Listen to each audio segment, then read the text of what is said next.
مرحبا أصدقاء حالمة. وصفة اليوم عبارة عن كيكة لندن، عبارة عن كيكة شوكولا مع طبقات من الكراميل والشوكولاتة. والحين نبدأ بالمكونات.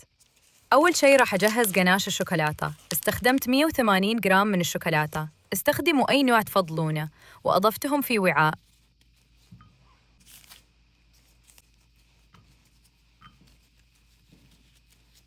وبعدها نضيف نصف كوب من كريمة الخفق وتكون ساخنة، ونتركهم شوي، وبعدها نبدأ نخلطهم لحد ما يذوب الشوكولاتة.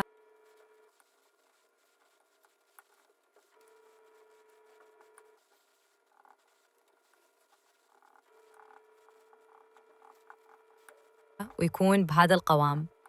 راح نتركها في الثلاجة لحد ما تتماسك وتجمد، وبهذا الوقت راح نجهز صوص الكراميل. على النار راح نضيف كوب من السكر الأبيض، ونتركها لحد ما يذوب السكر ويكون لونه ذهبي فاتح.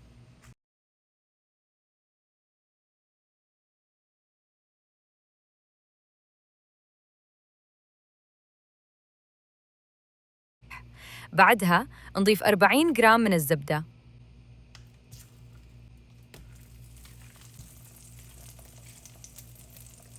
ونحركهم.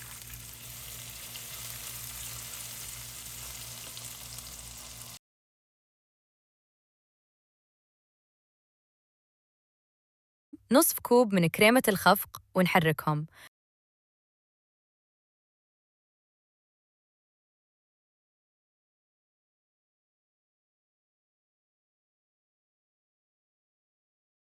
وهذا شكلها.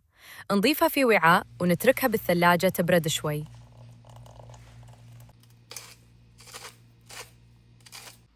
الحين راح نجهز كيكة الشوكولاتة. راح استخدم خليط كيك جاهز، لكن ممكن تسووا الكيكة من الصفر إذا حابين. راح أترك لكم طريقة كيكة الشوكولاتة اللي معتمدتها ودايم أسويها في الشريط اللي فوق، وراح أترك الطريقة بعد في صندوق الوصف. نتبع طريقة التحضير المكتوبة مع الخليط. أول شيء أضفت الخليط وثلاث بيضات،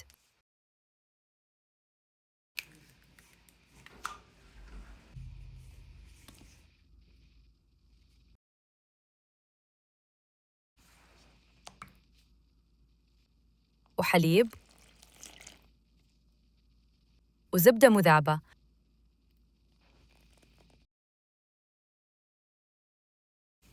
ونخلط المكونات.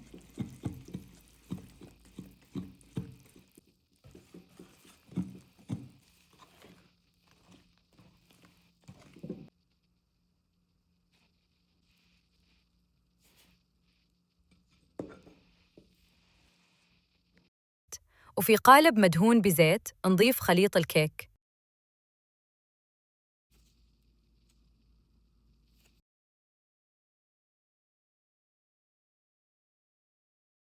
نتركها بدرجة حرارة 180 لمدة ربع إلى نصف ساعة تقريباً، وهنا شكلها بعد ما ستوت. نترك الكيكة تبرد تماماً، وبعدها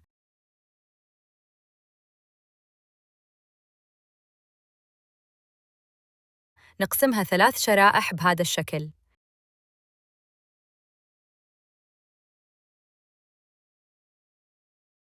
هنا بدأت أخفق الكراميل بهذه الأداة، وأضفت شوي من كريمة الخفق. هذا شكلها النهائي. شوفوا كيف خفيفة وكريمية.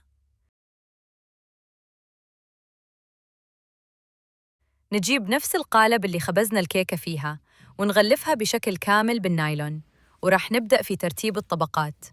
أضفت الجناش في كيس مثل كذا عشان يسهل التوزيع، ونفس الشيء سويته للكراميل. نضيف طبقة الكيكة الأولى،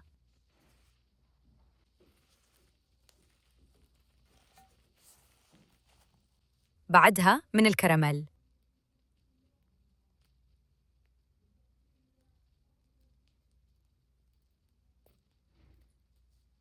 ونوزعه.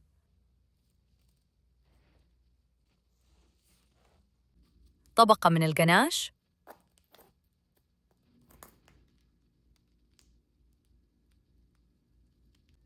ونوزعه.